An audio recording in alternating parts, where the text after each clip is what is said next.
চার মাছের রুই মাছের কালিয়া করবো আজকে স্পেশাল।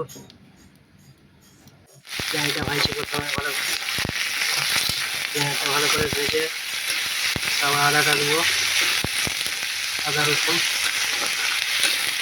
রসুন দিয়ে ভালো করে ভাজবো এটাকে।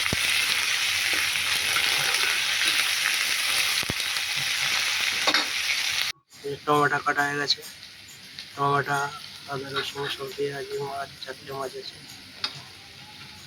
টমেটো আদা রসুন ধনে পাতা কাঁচা লঙ্কা ভাজা হয়ে এসছে।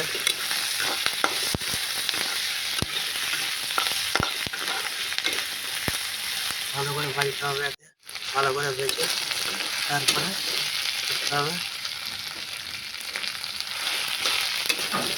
আদাটা দিয়ে দিয়েছি, আদাটা দিয়ে এরকম মশলা দিয়ে টমেটোগুলো সব দিয়েছি, টমেটো দিয়ে নাড়ছি ভালো করে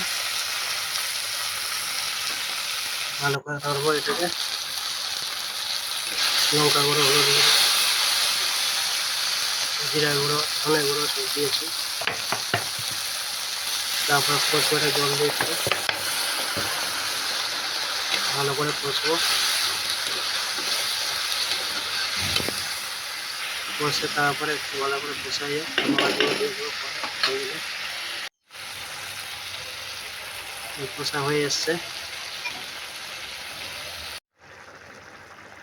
হয়ে গেছে রান্না আমাদের কমপ্লিট। এই 4টে মাছ দিয়েছি, আমাদের দিয়েছি, গরম মশলাও দিয়েছি, আরো টেস্টটা করবে, আরো ভালো লাগবে খেতে। দেখুন কেমন হচ্ছে রান্না।